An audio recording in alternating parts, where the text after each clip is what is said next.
Hey guys, tonight we journey back, not just centuries, but thousands of years, to the cradle of civilization, where the air hangs heavy with dust, the sun presses low and golden over flat mud brick rooftops, and time itself drips. You are walking through an ancient Mesopotamian alleyway, sandals whispering over packed clay, past woven reed fences and sleepy goats. There are no clocks, no buzzers, no glowing screens here. Yet somehow, the people of this ancient land know when to rise, when to sow, and when to sacrifice a goat or two to keep the gods from smiting their barley. They do it all with the help of a humble pot, a leaky one no less. You probably wouldn't survive a day here, not because of war or famine, though there's plenty of that, but because you wouldn't know when to do anything. There's no Google Calendar. Just a dripping pot in a corner room, watched by a priest who's trying very hard not to nod off. So before you get comfortable, take a moment to like the video and subscribe, but only if you genuinely enjoy what I do here. And while you're at it, post your location and what time it is where you are. I always love seeing how far these sleepy journeys travel. Now dim the lights, maybe turn on a fan for that soft background hum, and let's ease into tonight's journey together. You trudge slowly through the thick morning air, heavy with wood smoke and the faint sourness of fermenting dates. This is southern Mesopotamia, around 2400 BCE, where time is measured more by smell and shadow than precision. The world stirs with early light, but no one's checking their wristwatch. Instead, people wake when the chickens do, or when a particularly determined goat bleats into their reed-woven window. As you pass a corner near the city's ziggurat, an impossibly square step pyramid that smells strongly of baking sun on stone, you spot a thin stream of water dripping rhythmically from a clay pot into a bowl. Each drop falls with a soft plink, like a drumbeat marking the hours. But no one rushes. The pot is patient. So are the people. Now dim the lights, maybe turn on a fan for that soft background hum, and let's ease into tonight's journey together. You trudge slowly through the thick morning air, heavy with wood smoke and the faint sourness of fermenting dates. This is southern Mesopotamia, around 2400 BCE, where time is measured more by smell and shadow than precision. The world stirs with early light, but no one's checking their wristwatch. Instead, people wake when the chickens do, or when a particularly determined goat bleats into their reed-woven window. As you pass a corner near the city's ziggurat, an impossibly square step pyramid that smells strongly of baking sun on stone, you spot a thin stream of water dripping rhythmically from a clay pot into a bowl. Each drop falls with a soft plink, like a drumbeat marking the hours. But no one rushes. The pot is patient. So are the people.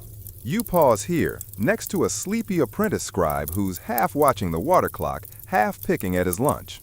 He explains between mouthfuls that this pot, called a clepsydra, isn't exactly new technology, but it is new enough to impress the priests. It's not used everywhere, he admits, mostly in temples, maybe a few workshops or court chambers, wherever someone wealthy needs a consistent way to measure the passage of time, or at least pretend to. This isn't the precision of atomic clocks or the ticking of Swiss engineering. This is time as it drips, slowly, sometimes too slowly, and sometimes, thanks to humidity or a poorly placed thumbprint in the clay, too fast. Still, the Mesopotamians are on to something. You squint into the distance, across a floodplain dotted with oxen and bent-backed farmers. The cycle of the seasons rules everything here.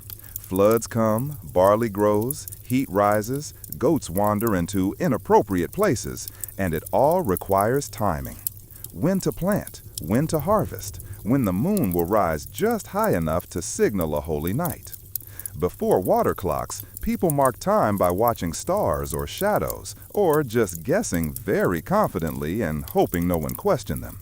But the clepsydra, it lets time drip, measurable, predictable. Sort of.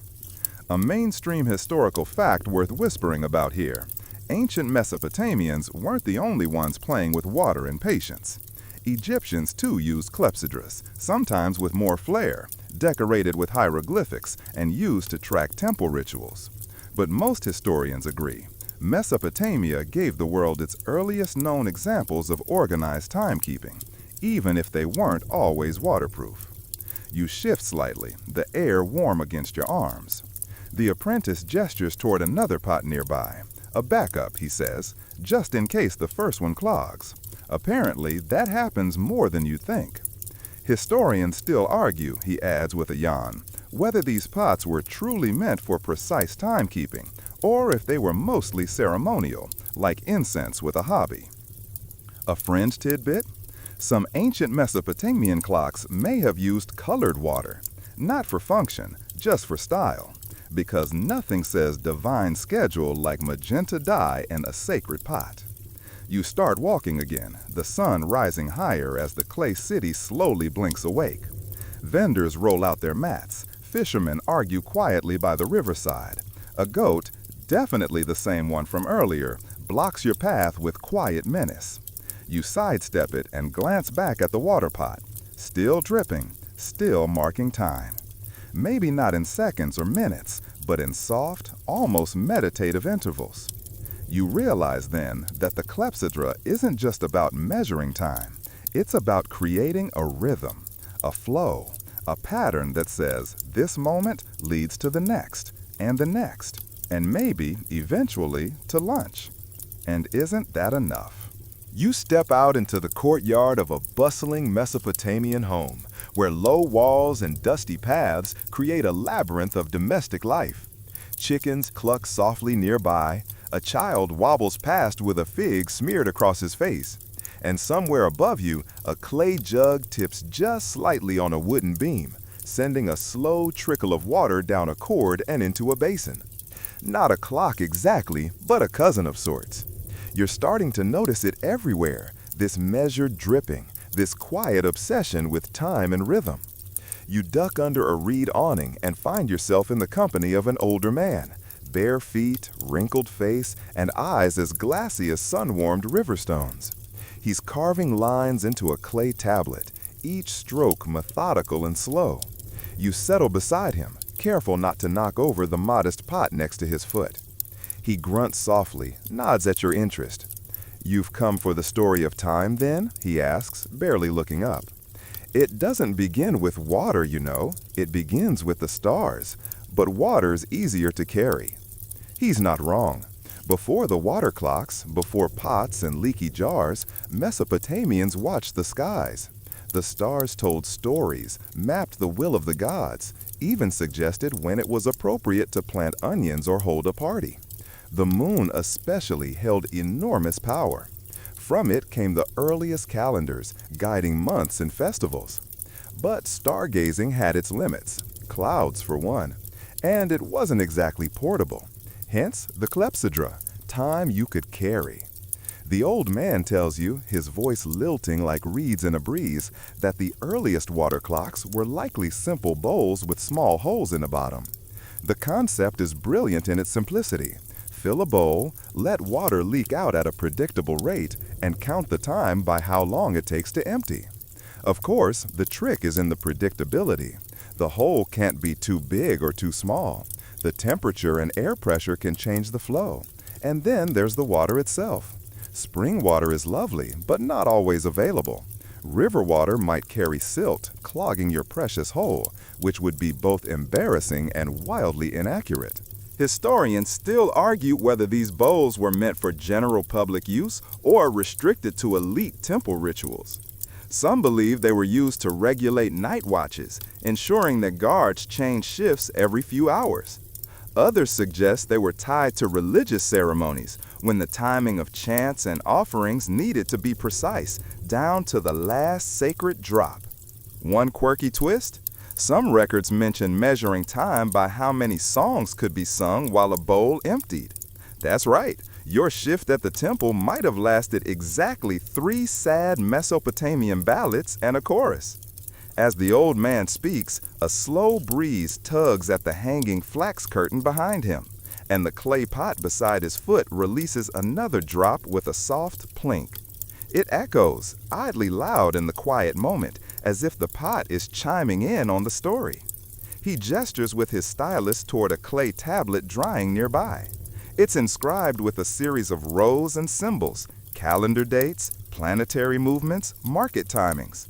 All of it tracked, counted, aligned. He mutters something about Enuma, Anu, and Leo, ancient astronomical texts used by priests to forecast the future and keep things orderly, or at least pretend they could. The Mesopotamians didn't just track time for fun. They feared it. Everything in their world had to be done at the correct hour, on the correct day, under the correct sky. Mistiming a sacrifice or a marriage or a royal decree could result in divine irritation, which, judging by their clay records, was something they spent a great deal of energy avoiding. There's another water pot hanging from a rafter nearby, this one balanced on a tripod made of carved wood and bound with twine. It seems to be dripping a little faster, perhaps intentionally. You wonder aloud if this one's measuring a shorter interval, and the old man shrugs. Maybe, he says, or maybe the apprentice just poked a bigger hole. Happens all the time. You think of how strange it is in a world filled with divine portents and omens that something as basic as a leaky pot might be entrusted with such important duties. He smiles faintly and says, "It's not the pot that keeps the world in order, it's the people who trust it." You linger a moment longer, watching the dance of sunlight dust in the air, the sleepy shuffle of sandals across baked earth, the comforting cadence of drip, drip, drip. And just for a moment, you let yourself believe that time really can be tamed, that maybe you could measure your day with water, not anxiety, that maybe a well-placed pot and a bit of patience are all you need to keep chaos at bay. Or at least until the goats show up again. The goats do show up again, bleating loudly and knocking into baskets, as if to prove the old man's point about chaos. You step aside just in time to avoid a low-hanging gourd being toppled, but not before catching a glimpse of something curious hanging above the threshold. Another leaky pot, smaller this time, with an almost imperceptible drip into a polished shell basin. You trail its quiet rhythm as you walk deeper into the city, passing clay walls etched with cuneiform and shadowed alleyways where vendors pack up their dried dates and onion garlands. You begin to wonder, if water could be used to track time, how did it shape daily life? How did Mesopotamians structure their hours, their meals, their routines? You don't have to wait long for answers. Just ahead, a group of scribes are finishing their midday meal beneath a shade canopy of woven palm fronds. They're reclining in that way people do when food is still settling and time feels long and forgiving. A half-empty pot, yes, another one, is positioned beside them, its contents marking the end of their lunch break. One of the scribes, with ink-stained fingers and a mischievous squint, beckons you closer. "You want to know how we divide the day?" he asks. "Well, friend, you've picked the right time, literally." He laughs at his own joke and gestures to a series of pebbles laid out in a curved line, almost like a sundial but shaded. "We used to use shadows," he says, "until someone realized water never forgets to cast a shadow, even at night." This was the genius of water clocks in ancient Mesopotamian. They filled a need that sundials simply couldn't. Nights, overcast days, and indoor ceremonies all rendered shadow-based timekeeping useless. But a dripping pot, always reliable. Unless, of course, your pot cracked, or a goat drank it, or a child poked it out of boredom. But let's not dwell on those possibilities. Historians still argue whether Mesopotamians had a concept of hours the way we do today. Some believe they broke the day into segments based on natural activities. Morning being when bread was baked, afternoon when shade covered the market, evening when the frogs began singing in the canals. But with the rise of temples and bureaucracy, time had to be measured more precisely. You can't exactly tell your workers to come back when the sun feels slightly lower. The priests especially needed control. Rituals had to happen at specific times, not just on the right days, but the right moments. And this, your scribe friend insists, is where water clocks truly earned their place. He taps the side of the clay jar. This one marks the quarter chant, he says. We perform 3 chants each afternoon. When this pot finishes, we're done chanting and back to copying. He waves his stylus dramatically, smudging ink in the process. You're beginning to realize just how tied to time even mundane things were. Scribal work, meal breaks, chants, shifts at the city gate, and even bathing times at the communal pools. You think we're advanced because we built ziggurats, the scribe says with a shrug, but half the time we just didn't want to miss dinner. There's something oddly comforting about this. No wristwatches, no buzzing alarms, just a pot and a hole and a trickle. Simpler perhaps, but not less precise. You learn about another custom. In some temples, water clocks weren't just tools, they were sacred. The water used in them had to be ritually purified. The pots themselves were sometimes adorned with carvings of fish, reeds, or divine symbols. And the priests who tended them? Not just timekeepers, but something closer to time guardians. There's even a fringe theory, floated by a handful of modern scholars, that these water clocks weren't only for timekeeping, but also served as meditative devices, like a gentle metronome for the mind. You sit quietly for a moment, listening to the drip, drip, drip. And yes, it does feel calming, like a lullaby with no melody, just rhythm. You're told about a curious practice in some temple schools. Young scribes were tested not just on language or numbers, but on their ability to predict how long a pot would take to empty. They would be given a bowl, a volume of water, and asked to feel the rhythm. No cheating by marking the side, one teacher used to say. You have to know the water. It's almost poetic. In a world so concerned with order and the divine, the very measurement of time was based on something fluid, something inherently unpredictable. Yet still, they persisted. A quiet debate breaks out among the scribes about the optimal pot shape. One claims wide pots release too quickly. Another says narrow-necked jugs clog more often. A third insists it's all about the clay quality. Poorly fired pots distort the hole size as they expand or contract. You listen, amused, as the argument meanders into theories involving frog-shaped molds and lunar influences on evaporation. Eventually, the leader of the group declares, "Whatever the shape, time leaks out the same." And somehow, that feels profound. As the scribes return to their tablets and you rise to leave, you spot yet another pot, this one nestled under a bench, its drip carefully positioned to fall onto a patch of wet sand, slowly drawing a dark circle that grows as the day passes.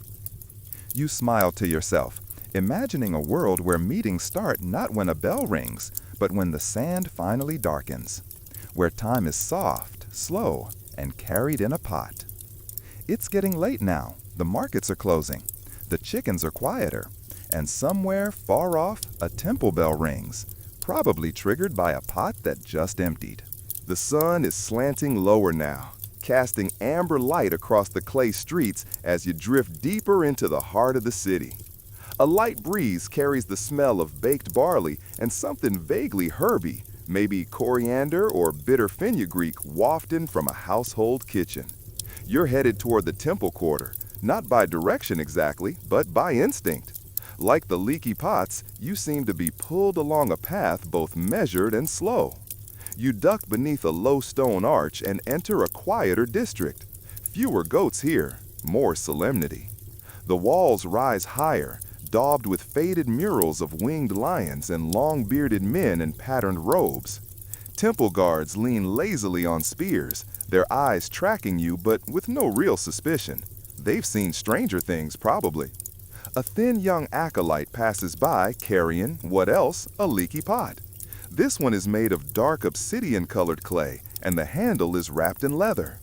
You follow him into a side structure of the temple complex, where your nose is immediately greeted by the mingled scent of incense, beeswax, and still water.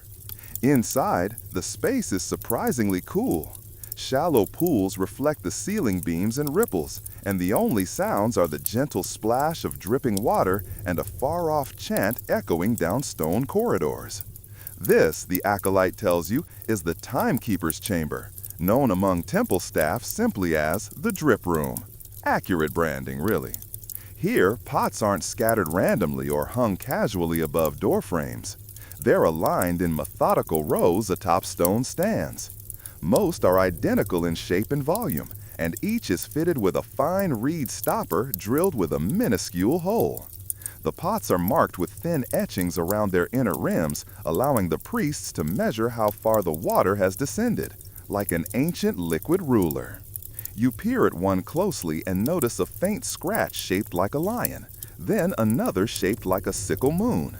The acolyte shrugs. Glyphs for specific times. The lion marks the hour of strength, the moon the hour of prayer. It becomes clear that you've entered a place where time isn't just measured, it's curated, sanctified, maybe even manipulated. These clocks are used to signal the turning of sacred duties, when to recite incantations, burn herbs, feed temple animals, or welcome offerings from the townsfolk. And the man in charge of all this? Enter the High Timekeeper. A tall, stooped figure with eyebrows like wool tufts and a voice like two sandals brushing over gravel. He carries a bronze dipstick, which, hilariously, you discover is the Mesopotamian version of a stopwatch. He uses it to verify how much water remains in each vessel. Accuracy is a divine obligation, he says gravely, though the seriousness is slightly undercut by the frog pendant swinging from his belt. You learn something else remarkable. Some of these water clocks, especially the ones used in temples, were designed to change flow rate based on the time of day. That's right, they weren't just dripping at one steady pace. They had interchangeable stoppers or even sliding reeds that adjusted the hole size depending on whether it was morning, midday, or nightfall. Historians still argue whether this was to accommodate human circadian rhythm, align with star patterns, or simply because someone couldn't sleep unless the chants began at the exact same drip speed every night. But it's undeniably brilliant and oddly soothing to watch. You sit on a stone bench and let your gaze wander across the slow choreography of dripping water. One pot's trickle lands in a copper basin, creating a soft ping every few seconds. Another stream is silent, absorbed into a felt-lined bowl. Different sounds for different rituals, the acolyte whispers, and to keep the mice guessing, he adds with a wink. You nod thoughtfully, wondering whether the mice are impressed by any of this. Probably not. As you're soaking all this in, both literally and metaphorically, you're offered a drink of barley water served from yet another pot, a non-dripping one, thankfully. It's lukewarm and slightly sweet, and you sip it while observing the room's rhythm. It feels as if everything is tied to water, life, ritual, even boredom. And boredom, it turns out, was occasionally a problem for the timekeepers. You're shown an old clay tablet featuring what appears to be a set of doodles, tiny boats, spiral patterns, and what could be a lopsided goat. Sometimes, the High Timekeeper admits, we doze off waiting for the next drop to hit. One of the more fringy details you uncover is the tale of a timekeeper who claimed he could hear when the pot would run dry. He insisted that the pitch of the drip subtly changed as water volume diminished. No one believed him naturally, but his hearing was so legendary that apprentices would bring him leaky pots just to test his judgment. No records confirm if he was right, but the idea that time could be sensed by ear, by intuition, is almost too perfect for this sleepy system. In fact, the timekeepers developed an entire training method around patience. New apprentices had to sit silently in the chamber for 6 days, listening to the pots, observing their pace, and journaling their guesses for when each one would end. Not for the impatient, the High Timekeeper says with a chuckle. We lost one boy after half a day. Said he'd rather herd oxen. You think you might have stayed. Eventually, the acolyte walks you out, past a narrow corridor where an old stone tablet reads something curiously poetic. Time is the water we carry until it escapes us. You pause, then smile.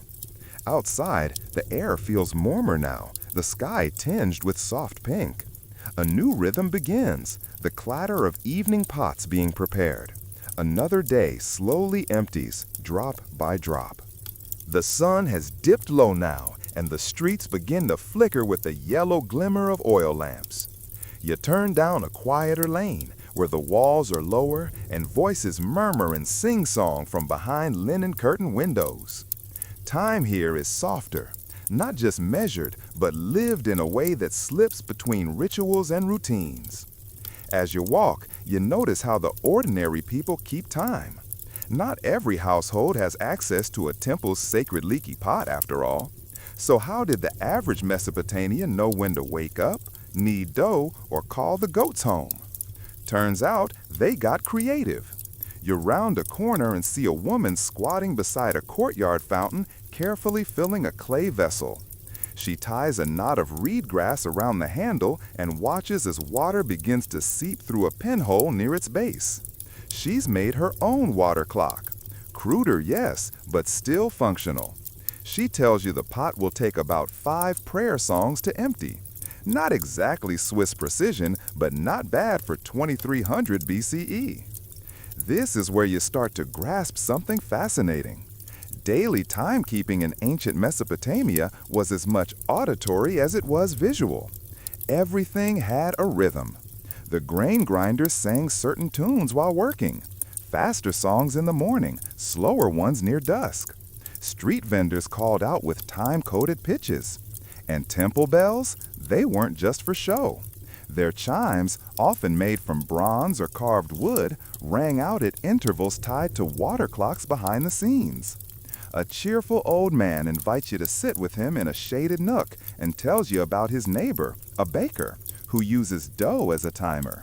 She leaves a small lump in the sun, and when it cracks, it's time to pull the bread out of the fire. You try not to laugh, but it's honestly brilliant. Edible sand timers. One of the more curious things he mentions, almost in passing, is the practice of shadow watching. Not with sundials, but with bare hands. People would stretch a palm out to see where the shadow fell on their wrist or fingers. Over time, they could tell roughly what part of the bay it was just by how the sun painted their skin.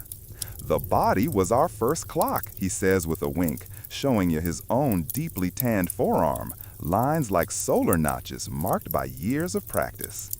Historians still debate just how much autonomy households had in their timekeeping. Some suggest temple calendars were enforced strictly, especially during harvest or religious festivals. Others argue that domestic timing was wonderfully loose, ruled by whatever worked: animal behavior, food smells, or grandma's cranky mood shifts. And speaking of grandmas, you meet one shortly thereafter. She's stirring something viscous in a large copper pot and fanning herself with a woven reed mat. "This is my night soup," she explains, gesturing to the stars just beginning to prick the horizon. When Orion's belt rises just above that roof, we eat. Sure enough, she has her own astronomy-based time system. Skywatching was deeply embedded in Mesopotamian culture, especially in farming communities. They didn't just study the stars, they relied on them. As the soup simmers, she describes how her father used to tell time by the sound of frogs. Yes, frogs. Apparently, certain croaks would intensify as dusk settled in, acting like a biological clock chorus. She smiles. "You don't need a pot when frogs sing on schedule." Later, as you stroll down another lane, you pass a gathering of men playing a board game that looks suspiciously like an early version of backgammon. One of them chuckles and says, "We always finish before the moon's halfway up." You look up. Sure enough, the moon is beginning its slow ascent. Time, again, dictated by the sky and the subconscious agreements of routine. This is a different flavor of time than the temple's water-measured precision. It's intuitive, domestic, lived in. It smells like ash and lentils, sounds like fire popping in low chatter, and drifts past on the scent of crushed garlic. Here, time is not counted, it's felt. Still, you can't help but admire the ways people built their own tools, however makeshift. One family, you're told, used to line up little clay figurines on a windowsill, knocking one over every time the water in their jug reached a lower notch. A child's chore, perhaps, but also a lesson in pacing. And let's not forget the animals. Roosters crow, goats bleat when it's too hot, and dogs howl in unsettling synchrony at moonrise. One farmer even swears his donkey knows exactly when to bray for dinner, though you get the sense that may be more about hunger than horology. These homemade timekeeping methods weren't necessarily accurate by today's standards, but they didn't need to be. The day unfolded with built-in clues, many of them tied to water, sound, and light. In the absence of atomic clocks and phone alerts, the body and the senses did just fine. As night deepens, you notice how the rhythms shift again. Lamps are lit, slow songs drift from courtyards, children are gently scolded into washing up, and the city itself exhales. A different kind of ticking begins, one measured in yawns and bedtime prayers. You look back once at the temple towers, just visible in the distance. Their clocks are still dripping in the dark, steady and unfazed. But out here in the side streets, a looser time dances, the kind measured in cracked dough, frog songs, and how the soup smells when Orion rises. The sky above you now is a full bowl of stars. The streets are quieter, the voices hushed, and somewhere behind a clay wall, someone strums a few soft notes on a stringed lyre.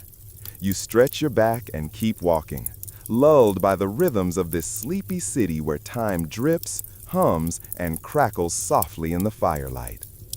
As the city rests, we drift backward in time again, farther than courtyards and frog clocks, to explore where this whole leaky pot idea might have begun. You're not in anymore, not quite. Instead, you're among nomadic pastoralists roaming earlier stretches of the Mesopotamian plains, maybe even before cities took root. You find yourself squatting beside a small group of people with wind-burned cheeks and shaggy hair. They're gathered around a simple leather pouch suspended above a ceramic bowl. Water leaks from the pouch's base, slowly, steadily, one drop at a time.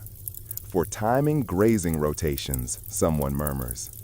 When the bowl is half full, it's time to move the flock to the next patch of grass. Now, this isn't a clock in the traditional sense, it's a pacing tool. But it's also a reminder that before clocks told us the time, they told us when to act. You shift your weight in the dirt and realize that this style of timekeeping isn't about control, it's about listening. Water doesn't care if you're ready, it falls when it falls. You adapt. Historians still argue whether the idea of the clepsydra, what we now call a water clock, emerged first in temples, among priestly elites, or in the hands of these early herders. The temple crowd had the resources, yes, but shepherds had the need. When timing your sheep rotation means survival, you get creative. One old man, wrapped in a woolen robe that smells faintly of campfire, shows you a water rock, a naturally hollowed-out piece of limestone where rainwater collects. He tilts it gently and times how long it takes to drain through a narrow crevice he's worn into the edge. It's rudimentary, but there's a logic to it. Nature is the teacher here, not the temple. And it's not just water. Ashes, sand, even grain. People tried dripping all sorts of things through tiny holes. Some worked better than others. A particularly inventive woman in your nomadic company experimented with goat's milk, though that ended poorly. Turns out, curdled dairy is not great for accuracy or smell. The point is, people were trying. Everywhere, across the river valleys and the hills, humans were poking holes in containers and measuring time one drop, grain, or blob at a time. There's even fringe speculation, though no one agrees on this, that early burial sites in the region may have included symbolic dripstones meant to guide the soul's journey into the afterlife, paced by steady falling water. It's romantic to imagine the dead crossing into eternity to the sound of slow, sacred dripping. By now, the stars have shifted overhead and your group begins to pack up. Someone pours out the remaining water as an offering to the land. Time is not something they possess, it's something they respect. You don't catch time, a woman says, slinging a bundle over her shoulder. You move with it. You travel with them through the hills, past ancient tracks worn deep into the earth, and arrive at a seasonal camp ringed with simple reed dwellings. Inside one, a man is fashioning a clay pot with an unusually pointed base and a single hole poked near the bottom. He explains, without lifting his gaze, that it's a new experiment. He wants to see how long it takes to drain if he sets the pot in a shallow tray of water. Reverse time, almost. Maybe this way I can count how long to stay in prayer. Reverse clepsydrus, where water flows into a vessel rather than out, will become popular much later. But the seeds are here. What matters is that someone thought of it. That someone, sitting in a humble reed hut, looked at dripping water and wondered if it could teach him something about the passage of life, about breath, about devotion. As you lie down beside the fire that night, listening to the gentle hiss of wet logs and the chirps of night insects, you start to feel it. Time, in this pre-urban world, is not rigid. It's a rhythm, a conversation, a slow dance with nature. You don't count the moments, you feel them. And then, just as you begin to drift, the fire pops. A child stirs in her blanket and whispers to her mother, "How many drips till morning?" Her voice is barely audible, but it lingers. Not because of its clarity, but because of its innocence. How many drips till morning? It's a question older than clocks. In this space, before sundials and temple rituals, before celestial charts and papyrus calendars, there were people watching water, waiting for the right moment to act, to pray, to cook, to sleep. And when they didn't have the tools, they made them, with reeds and rocks and leather and clay, because humans, it turns out, have always been a little obsessed with knowing. You roll over, pulling a scratchy wool blanket tighter around your shoulders, and listen to one last drop hit the bottom of a bowl nearby. Plink, a soft heartbeat in the dark. Morning in Mesopotamia smells like damp clay and roasted barley. You stretch under a pale sky, shake the dust from your robe, and follow a line of early risers heading toward the city once more. Today, your sandals crunch softly along the same paths tried by generations of temple goers and market sellers, all slowly funneling toward the grand ziggurat that looms above like a stepped mountain of baked stone. Inside the temple complex, you find yourself walking slower. The air here feels cooler, quieter, expectant. There's a stillness about the priests, too, deliberate in their movements, almost choreographed. They don't rush. Time here is sacred, and it's marked not by the sun or by chatter, but by the controlled trickle of water through ceremonial clepsydrus. These are not your average leaky pots. They're beautifully crafted, ornately decorated, and often placed on carved pedestals of lapis lace stone. Inside the inner chambers, where few are allowed, there are reports of brass or clay vessels shaped like inverted domes with tiny holes drilled precisely at their base. When filled with water, they empty at a fixed rate, counting off units of sacred time during rituals and incantations. These are not your average leaky pots. They're beautifully crafted, ornately decorated, and often placed on carved pedestals of lapis lace stone. Inside the inner chambers, where few are allowed, there are reports of brass or clay vessels shaped like inverted domes with tiny holes drilled precisely at their base. When filled with water, they empty at a fixed rate, counting off units of sacred time during rituals and incantations. These are not your average leaky pots. They're beautifully crafted, ornately decorated, and often placed on carved pedestals of lapis lace stone. Inside the inner chambers, where few are allowed, there are reports of brass or clay vessels shaped like inverted domes with tiny holes drilled precisely at their base. When filled with water, they empty at a fixed rate, counting off units of sacred time during rituals and incantations. You spot a priest measuring the start of a prayer cycle. He eyes the level of water in a narrow cylinder and nods solemnly. The others begin chanting. And just like that, you realize, in this world, time is not just something to organize your day. It's something to please the gods. Time here is holy.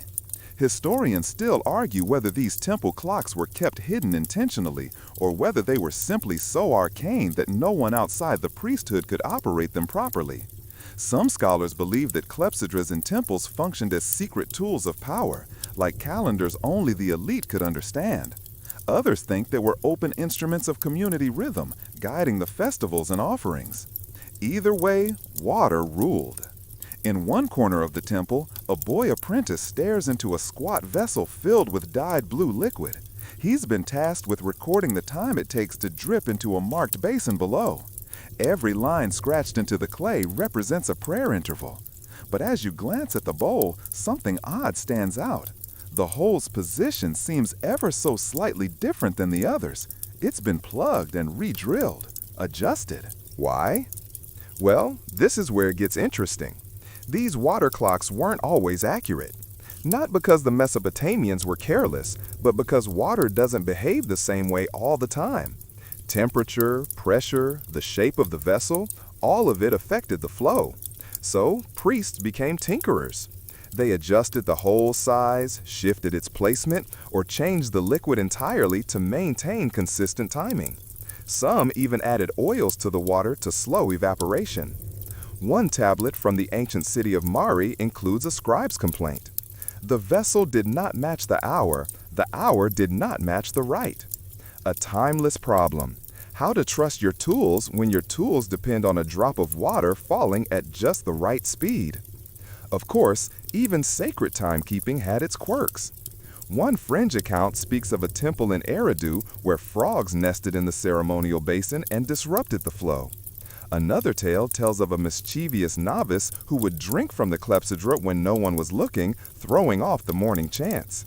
Whether fact or temple gossip, these stories remind you that humans, even priestly ones, are delightfully messy. You walk on, deeper into the temple, and spot a grand mural depicting the god Enki, the deity of wisdom and water, pouring liquid from one vessel into another. The symbolism is clear. Divine wisdom flows steadily, purposefully. To master time, you must respect the flow. Some scholars suggest that the positioning of these murals wasn't decorative, but instructional, meant to reinforce the association between divine knowledge and measured time. After all, to control time was to mirror the gods, and for that, you needed the right pot. As you exit the temple, blinking into the noon light, you notice the market has begun to bustle. A nearby merchant selling dyed wool is using a mini clepsydra to time his dye batches. He scowls at a leaking seal and mutters, "This batch will turn out dull again." Even outside the temples, the trickle of water dictates the rhythm of labor. You grab a piece of flatbread from a passing vendor and chew thoughtfully. Who would have guessed that something as small as a leaky pot could govern both the sacred chants of priests and the dye timing of a street vendor? That night, you camp just beyond the city gates under a fabric canopy that flaps gently in the breeze.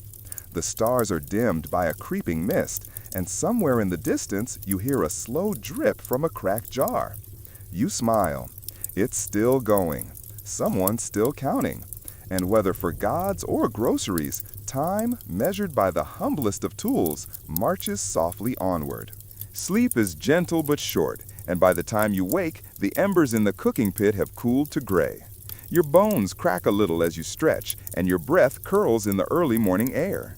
You brush dust off your tunic and follow a footpath that veers off the main road, winding toward a cluster of low stone buildings near a canal. You're visiting a different kind of timekeeper today, not a priest or artisan, but a bureaucrat, a scribe, the kind of person who probably dreamed in numbers and who, if offered a vacation, would choose to alphabetize it. Inside the administrative quarter, where ledgers outnumber livestock and even the cats look official, you're ushered into a cool room lined with clay tablets. Shelves sag under the weight of baked mud, each tablet a snapshot of life in inkless bureaucracy. You settle near a wide writing table and observe the day's activity. Here, time isn't measured for gods or rituals, it's tallied in labor, inventory, and taxes. A scribe dips a reed stylus into wet clay and presses out neat rows of cuneiform signs. His assistant hands him a small water vessel, a clepsydra, and he sets it beside his tablet. Every so often, he glances at it, checking the water level, then returns to his work. This is what passes for a timesheet in the ancient world. You watch as laborers file in one by one to report their hours. Each is timed during their visit, and the total work period is later compared against that day's official clepsydra cycles. Imagine clocking in by watching a bowl drip. Somewhere, a modern office worker sighs in sympathy. Mainstream records from the palace at Lagash describe temporal quotas, tasks expected to be completed within one water cycle. A basket of bricks moved, a batch of textiles woven, or a grain shipment tallied. If it took too long, someone might ask, was the water level misread? A convenient excuse, still used today, only now we blame printers. But the fascinating twist is how the Mesopotamians dealt with seasonal time. Unlike our digital clocks, their clepsydras needed adjustment based on the time of year. Winter's cold slowed the flow, summer's heat sped it up. Bureaucrats weren't just writers, they were amateur hydrologists. Some even had multiple pots for different months, each calibrated by trial, error, and probably a lot of muttering. Historians still argue whether these adjustments were standardized across cities or customized locally. Some evidence suggests that temple and palace scribes coordinated their clepsydras before major harvests or tax deadlines, aligning the bureaucratic calendar like a hydrological festival. Others believe every scribe worked independently, creating a beautiful, soggy chaos of misaligned schedules. One rather entertaining tablet from the city of Sippar records an official reprimand. Your time vessel was overfull, your record underdone, and your goat escaped. A triple failure. You picture the poor scribe standing before his superior, holding a dripping bowl and a soggy tablet, trying to explain the physics of goat-induced time loss. Beyond record-keeping, clepsydras were even used to regulate public announcements. On festival days, criers would pace their messages, spacing out declarations based on water levels. You imagine someone shouting, "The barley tax is due," then waiting for the next drip. Also, the dancing starts at noon. It's during a lull in the room that you're allowed to inspect a broken clepsydra recovered from a crumbled administrative building. The hold is clogged with dried silt, the markings faint. It's small, maybe used for personal timing, like a desk clock. There's even a scratched doodle on the base, a palm tree with crooked branches. Maybe a bored apprentice once stared at it, dreaming of the outside world while waiting for the next drop. Outside, the canal system gleams under the rising sun.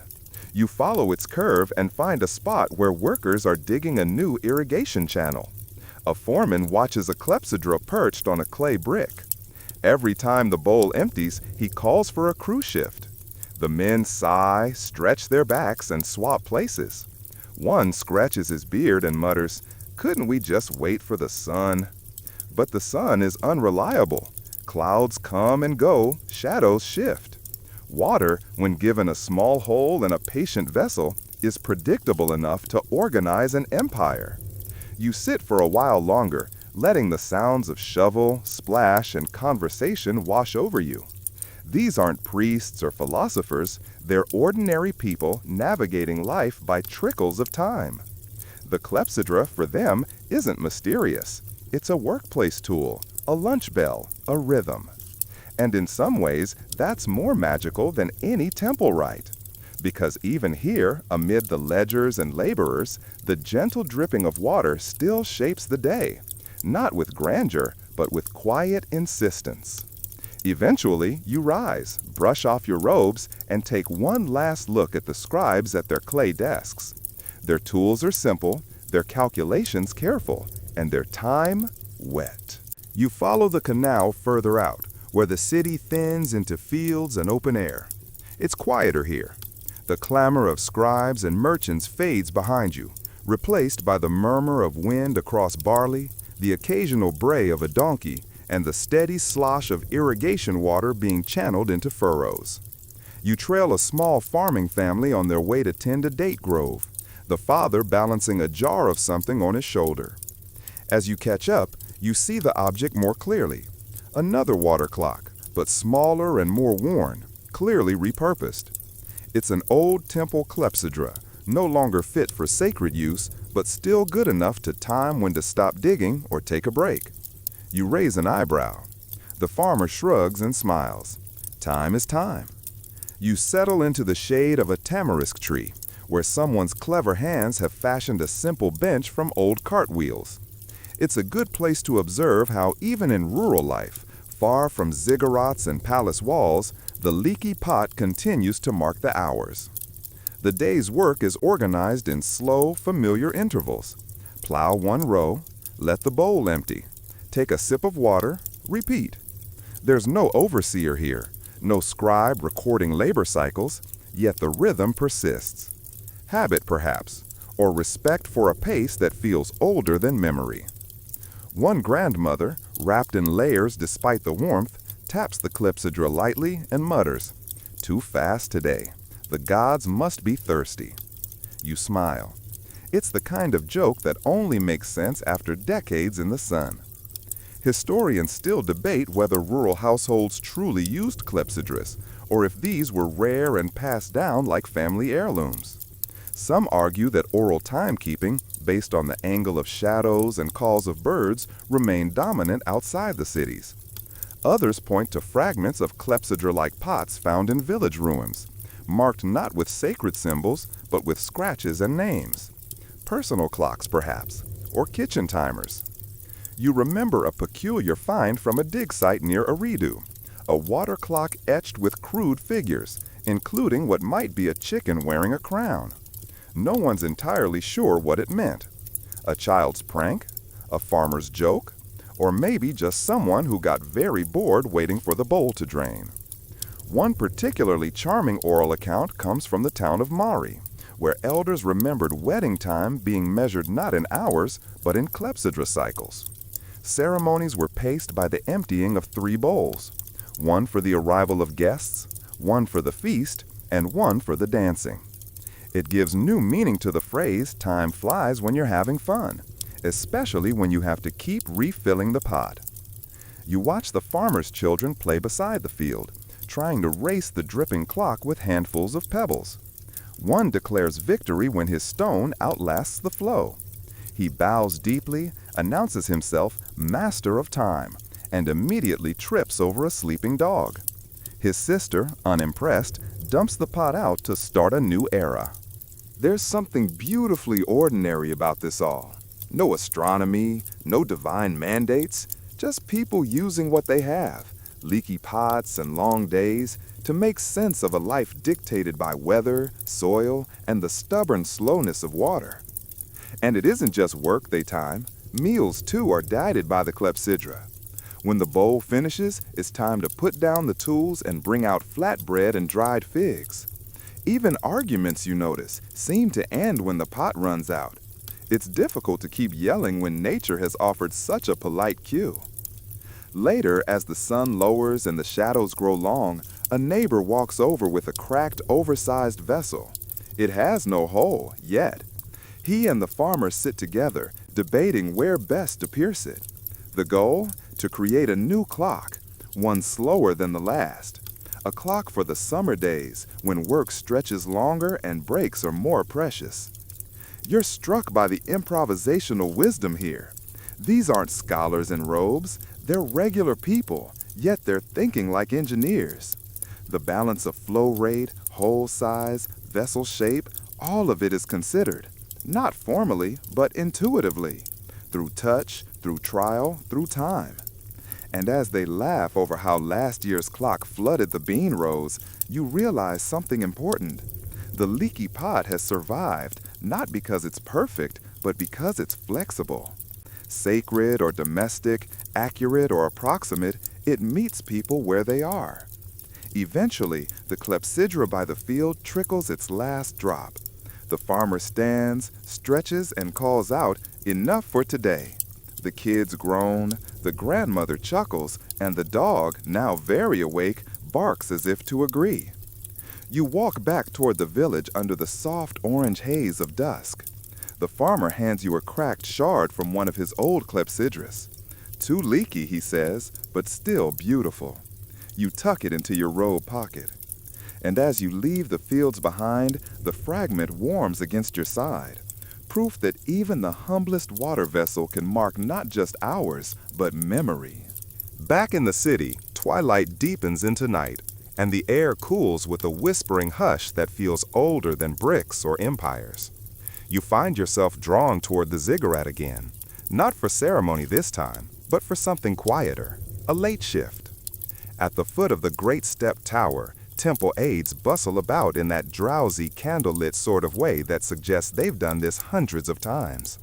A clepsydra stands waiting on a pedestal, its surface slick with condensation in the cooling air, illuminated by the faint flicker of an oil lamp. The temple guards yawn. Even the cats, those self-appointed nocturnal supervisors of every Mesopotamian city, seem to be settling into their corners. The clock tonight isn't tracking ritual, it's keeping time for the night watch. Each priest on duty gets one clepsydras worth of responsibility, about an hour by modern reckoning, but more often described by how much a bowl empties rather than some abstract measurement. When it finishes, the next priest is gently tapped awake with a polished reed and nudged toward their duties, offering incense, checking locks, feeding the sacred goat, if there is one. Historians still debate whether these overnight shifts were truly measured this way across temples, or if this was particular to wealthier cities like Ur or Nippur. Some think it was symbolic, letting the divine drip gently into the mortal realm, which, admittedly, sounds a little more poetic than practical when you're pacing groggily around a courtyard at 2 a.m. You stand with one young priest, barely old enough to grow a proper beard, as he eyes the descending water with a mixture of dread and resignation. "When it finishes, I have to chant the third verse," he mutters. "I always forget the third verse." You offer him a gentle reminder, though you're fairly certain you've never studied temple chants. Still, it comforts him. The clock continues to drip. The steady rhythm becomes hypnotic in the night, like a lullaby composed by gravity itself. Somewhere across the temple walls, a scribe begins taking notes on the moon's position, referencing it loosely against the clepsydras passage. The two don't always match, of course. Clouds get in the way, and the water's flow is never perfectly consistent. But it's the effort that matters, the quiet insistence that the world can be marked, observed, even understood. A small joke circles among temple scribes. Time is like a river. It flows where it pleases, and sometimes takes your sandals with it.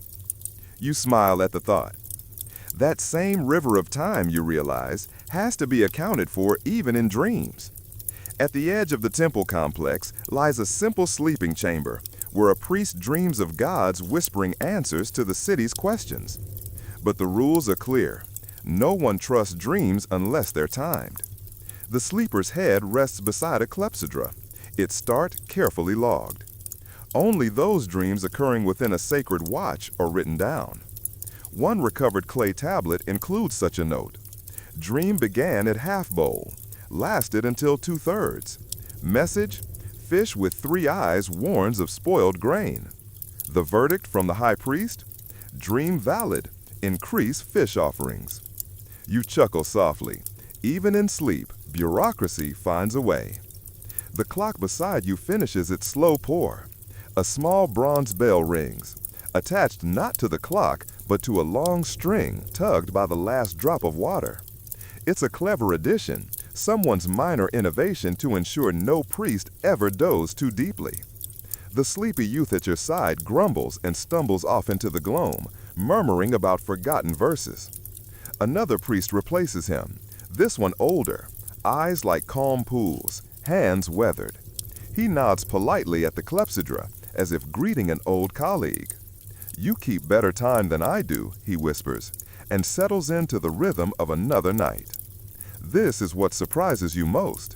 Not the structure, not the sacred protocol, but how deeply the people here have come to trust a simple pot with a hole. There's no ticking, no gears, no glowing screen. Just water, flowing at the whim of gravity, guided by purpose and patience. At the far end of the courtyard, another clock is being prepared, this one for a different reason. A scribe is testing it for a long-distance journey.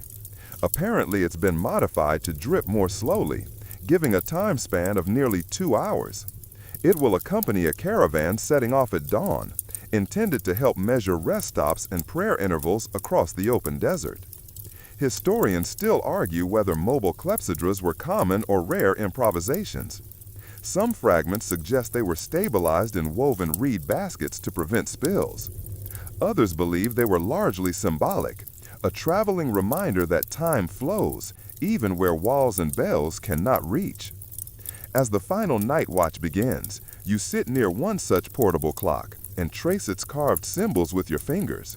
One glyph appears again and again, a feather, barely touching the surface of a bowl.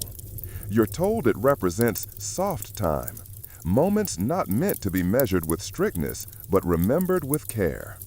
You pause, watching the drip. Each droplet lands with the faintest patter, like footsteps on a path no longer walked. Even now, it's impossible not to feel its pull, not toward urgency, but toward rhythm, toward rest. And just as the stars begin to shift, the bell rings once more. The sky blushes with the early signs of dawn, just a faint ripple of blue along the eastern horizon. The city of baked brick and whispering incense stirs again. A rooster crows somewhere beyond the walls, entirely unaware that it has become, to some, a rival timekeeper. You rise from your perch near the clepsydra, stretching limbs that have grown oddly accustomed to the rhythm of a drip. The temple begins to bustle, slowly, like someone easing into a bath that's just a bit too warm.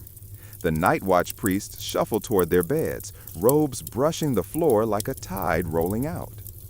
You're not alone as you return to the courtyard. A group of young scribes stands around one of the larger clepsydras. They aren't here for ritual, though. They're here for mathematics. Now, don't worry, you're not about to be tested, but these students are. This is the part of the Mesopotamian story that often gets overshadowed by tales of kings and flood myths, the bureaucratic brilliance of it all. Timekeeping wasn't just ceremonial, it was applied, measured, calculated, converted. See, the Mesopotamians weren't content with just when something happened. They wanted to know how much time passed. This led them, inevitably, to math. And if that sentence didn't make you yawn a little, congratulations, you're a rare soul. In this courtyard, the scribes mark time using different bowl sizes and flow rates. They scribble on tablets with styluses, short, fast scratches in cuneiform, and occasionally argue in that distinctly quiet, respectful tone of nerds across centuries. You notice they're using base 60, not base 10 like we do. 60 because it's delightfully divisible. You can split it into halves, thirds, quarters, sixths, and so on. Great for measuring things like time, angles, and the number of sweet buns one student can sneak when the others aren't looking. One student, barely taller than the water clock, leans over and says, "If a bowl holds water for 1 hour and the hole is twice as big, how long will it last?" You consider this, watching the older scribes grin. "Half an hour," you answer, "unless someone plugs it with a date pit." He blinks at you. "That's not how we do the math." You raise an eyebrow. "That's exactly how you do the repairs, though." One of the more senior scribes steps forward with a curved wooden scoop used for measuring the volume of water being poured into each clepsydra. He's demonstrating a new standard they've been working on, something akin to what we'd now call a calibration test. If the scoop holds too much or too little, the entire timing sequence is thrown off. It's not high drama, but it is precision. And precision in Mesopotamia is sacred. Historians still debate the existence of official timekeeping standards in the Mesopotamian world. Some claim each temple operated according to its own methods. Others believe a priesthood alliance maintained centralized records and formulas for bowl shapes and hole diameters. There's a clay tablet found near Babylon that includes a curious list of what appear to be calibration symbols. But the debate continues. Were they actual standards or just scribal practice doodles? It's hard not to be charmed by the idea of an ancient timekeepers guild, maybe with embroidered tunics that said Department of Drips. You continue to watch as the students pour, record, calculate. Some clepsydras are used as double bowls, one draining into another. Complicated, multi-hour contraptions that resemble slow-motion waterfalls. Others are flatter, shallower, intended to mark shorter periods. Occasionally, one scribe calls out something like 2/3 and 10/60ths, and another cheers. You suspect it's not a victory so much as relief that the bowl didn't leak faster due to a hairline crack. And then there's the competition. Two of the younger scribes set up identical clepsydras side by side and begin what can only be described as a timing race. The goal? See which one keeps a closer pace with a pendulum-like weight being swung nearby. Pendulums wouldn't be widely understood for thousands of years, but the principle is there. Rhythm, motion, repetition. It's oddly beautiful. Of course, one of the bowls drains too fast, and everyone groans. Someone mutters about using the lumpy clay again, and you detect the eternal tone of workplace sarcasm. Lumpy clay strikes again, you whisper, and the scribe beside you snorts into his stylus. It's fascinating how this all bleeds together: religion, engineering, math, and petty complaints about supplies. The same elements you'd find in any modern office, really, just with more dust and fewer staplers. As the sun clears the ziggurat's edge, the shadows shrink. The clepsydras, no longer needed for their night duties, are rinsed and laid in the sun to dry. Some are marked with symbols: stars, moons, water lines, inscriptions you can't quite read but that seem to whisper things like "don't overfill" or "for lunar observance only."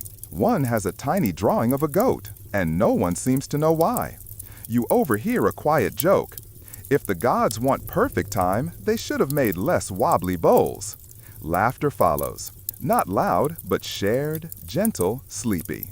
And as the students disperse, carrying their notes and worn-out clepsydras, one of them hands you a clay tablet. It's blank. "In case you want to record your own time," he says. You look at it, feel its cool, earthy weight. It smells faintly of riverbanks and sun. Maybe time isn't just something to measure. Maybe it's something to hold. You linger in the quiet courtyard, that stillness just after the morning rush when even time seems to pause for breath. The tablet the scribe handed you remains warm in your hands, like it remembers the riverbed it came from. You tuck it into your satchel with a kind of reverence, knowing full well you'll probably use it later to level a wobbly stool. Around you, the temple's midday rituals begin to take shape, not dramatic fanfare, just small, routine movements. A priest adjusts his sash for the 5th time. Someone argues softly over whether it's too early to start burning the frankincense. A cat wanders in with that knowing look cats have worn since the invention of floors. Now, here's something curious. While clepsydras had their starring role at night, during the day, Mesopotamians sometimes relied on the sun. Not just in a vague, it's brighter now sense, but with simple shadow casting tools. One of the oldest known sundials? It may have come from this region. A mere stick in the ground, calibrated by days of careful observation, could function like the day's counterpart to the Leaky bowl. A gnomon, they might call it, though it wouldn't be named that until much later in Greek tradition. But here's the quirky detail you didn't see coming. Some Mesopotamian documents suggest they may have used their shadows as a rough personal timekeeping guide. Imagine you, yes you, standing tall in a courtyard, raising your arms and casting twin shadows like some majestic time spirit. If the left shadow disappears, maybe it's time to check on the barley stew. If both shadows vanish under the noonday blaze, well, perhaps time itself has momentarily evaporated.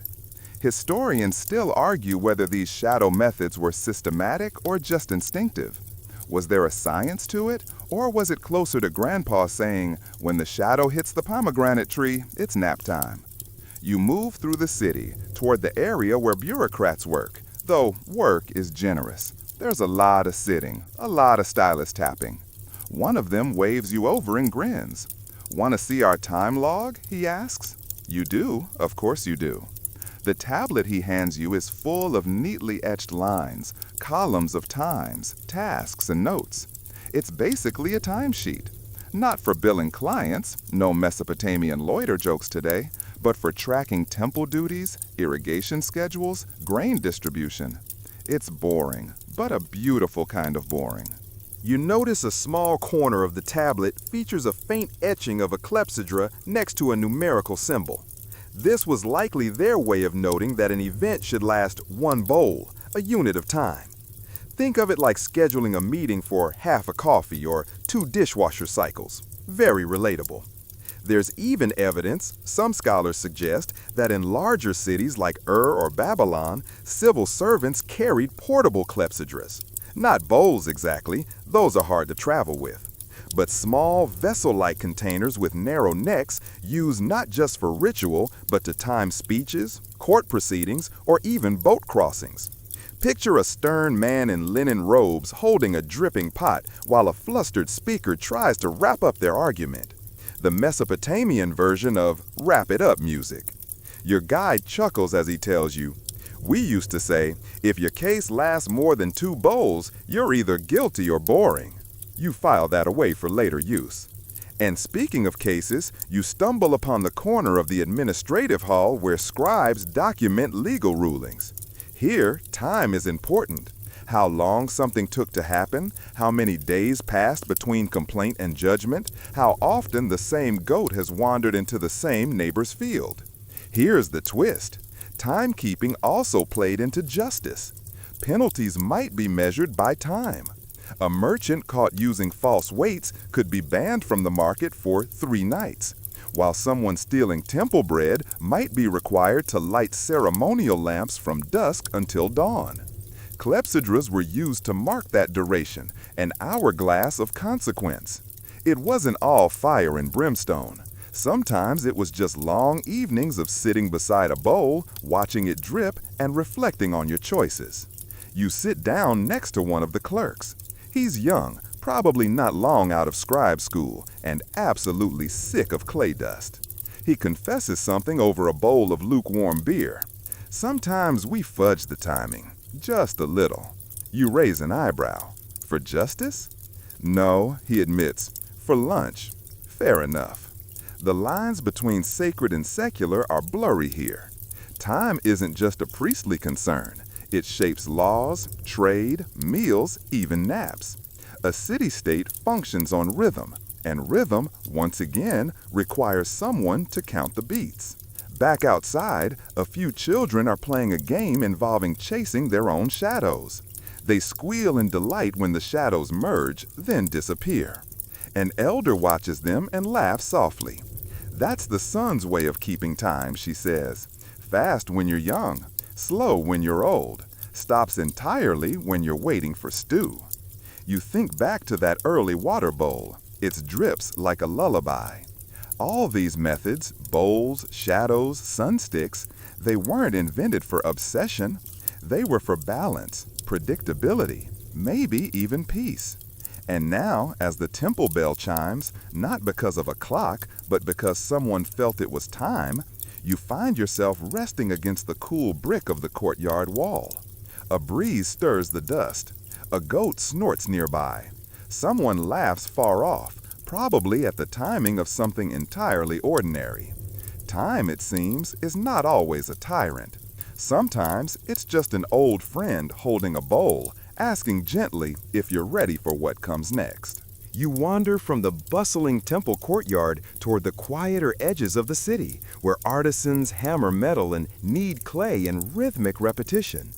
The scent of wet earth and warm bronze mixes with the faint smoke from a distant oven.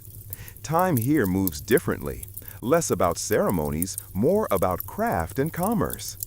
In this realm of makers, you learn that timekeeping takes on practical forms. Kiln firings, for instance, must be carefully timed. Too short, and your pottery is fragile. Too long, and it melts into an unrecognizable blob.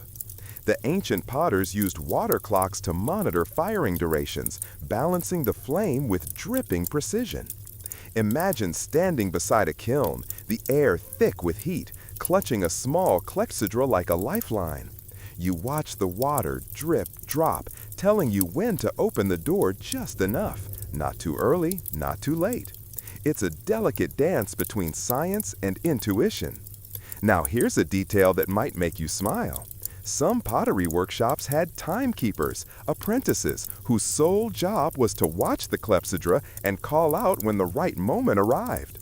Not exactly glamorous, but hey, someone's got to do it. Think of them as the ancient world's human timers, before kitchen gadgets existed. Historians still argue whether these early water clocks were highly standardized or more localized inventions, varying from city to city. Was there a best clepsydra shape, or did each artisan swear by their own dripping pot? The mystery drips on. While the potters monitor time, you notice the weavers nearby, their looms clicking in steady rhythm. Timekeeping here isn't about measuring minutes, but counting threads. The number of passes a shuttle makes determines fabric length. In fact, some suggest the very idea of counting time evolved from the need to measure repetitive tasks like weaving or baking. One weaver smiles at you and says, "Our time is in threads, not seconds." It's a poetic thought that time can be a pattern rather than a number. Meanwhile, traders prepare their goods for shipment. Dates and weights must be recorded meticulously, an early form of inventory management. In the trading houses of Mesopotamia, the clepsydra might be used to measure how long a particular cargo should remain docked or when a caravan must depart. A quirky note here, some records indicate merchants timed their negotiations with water clocks, giving each side an equal turn to speak. It's the ancient version of a timed debate, or perhaps a formal way to avoid one party hogging the market floor. You can almost see a grumpy trader muttering, "No more than one bowl for your speech, please." Historians still debate how widespread this practice was. Was it a ritualized fairness technique, or simply a polite suggestion that people should hurry up and buy already? As the afternoon wanes, you find yourself beside a humble garden where herbs and vegetables grow in neat rows. Farmers rely on seasonal rhythms rather than exact hours, but they still measure time with basic clepsydras during irrigation. Water dripping out of a pot becomes a metronome for watering fields, ensuring plants get just the right amount, not too much, not too little. It's a calming thought that even the crops have their own gentle timekeepers, reminding you that time is as much about balance as it is about counting. You inhale the earthy scent, listening to the subtle drip, drip, drip echoing in the garden. The day's heat softens. You realize you've been moving through a world where time isn't an abstract concept, but a living rhythm, deeply woven into everyday life. And as the sun lowers, casting long shadows, you pause to watch a potter extinguish the kiln's fire and a trader close his ledger. The clepsydras dry, their job done for the day, ready to begin again at dawn. You take a deep breath, feeling the slow pulse of the ancient city settling into evening. You follow the fading light toward the city's edge, where the mighty Euphrates snakes through fertile fields. Here, the rhythm of time is tied not just to dripping water, but to the slow, steady rise and fall of the river itself. The Mesopotamians, you recall, depended on the floods to nourish their crops, marking seasons with a mixture of celestial observations and earthly signs. In this watery world, you learn that measuring time became intertwined with survival. The agricultural calendar depended on the river's behavior, so scholars and farmers alike kept close watch. The ancient scribes recorded these observations on clay tablets, dry yet dense with meaning, preserving the cycle of seasons in cuneiform script. Picture yourself sitting beneath a date palm, a soft breeze carrying the scent of ripening fruit, while a scholar unfurls a tablet to show you the earliest known calendar. It's a lunar calendar, tracking moon phases carefully, but also noting floods, droughts, and harvests. This wasn't just time for scheduling, it was time for planning life itself. A delightful quirky fact, some tablets included almonds associated with particular months, like the best time to plant barley or warnings about bad luck if you started building a house during certain moon phases. In other words, ancient Mesopotamians blended science and superstition in a way that feels oddly familiar, like checking the weather app but also asking your grandma if today's good for laundry. Historians still argue whether these calendars were primarily religious tools or practical guides for farmers. Maybe they were both, intertwined like vines climbing a trellis. Nearby, a farmer shows you his irrigation system, controlled by a series of small leaky pots releasing water in timed intervals. This hands-on method ensured that each field received water in rotation, a primitive but effective scheduling system. You realize that for them, time was something you managed physically, not just observed mentally. As you watch the irrigation channels slowly fill, you feel a kind of meditative calm. Water moving gently, time measured by droplets in the rise of the river, not by ticking clocks. It's a reminder that timekeeping can be as natural and fluid as the landscape itself. Later, as twilight deepens, you notice fireflies blinking softly, adding their own gentle rhythm to the night. It's as if the entire world is marking time in its own quiet way, from dripping water to blinking lights. You let your thoughts drift on the river's slow current, feeling the peaceful heartbeat of an ancient civilization that measured time with a leaky pot, moonlight, and the steady flow of the Euphrates. The city lights dim as night fully settles in, and you find yourself back in the heart of Mesopotamia, surrounded by the quiet hum of life winding down. The familiar rhythm of water dripping from a clepsydra feels like a lullaby now, steady and reassuring. You realize how this simple invention, this leaky pot, has quietly shaped human experience for thousands of years. In this final stretch of your journey, you consider how the clepsydra's legacy ripples through time. Though overshadowed by sundials and mechanical clocks, it was a crucial stepping stone in humanity's quest to tame the elusive flow of hours and minutes.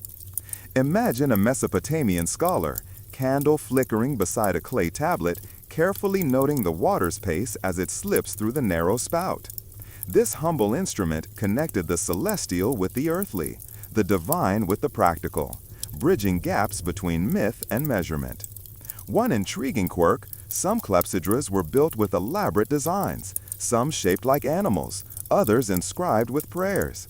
It wasn't just about utility, it was about creating a meaningful ritual around the passage of time. You can almost hear the soft splash of water mixing with whispered blessings. Historians still debate how widely clepsydras were used beyond temples and royal courts. Were they common household items or treasured tools reserved for priests and officials? The evidence remains tantalizingly incomplete, like a half-filled water clock waiting to be finished.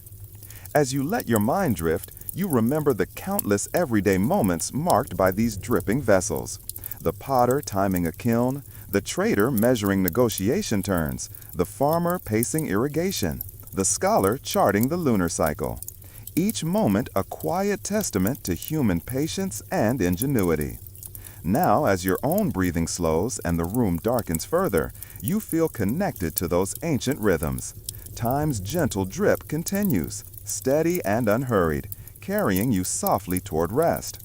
Close your eyes. Let the steady, measured flow of time soothe your thoughts.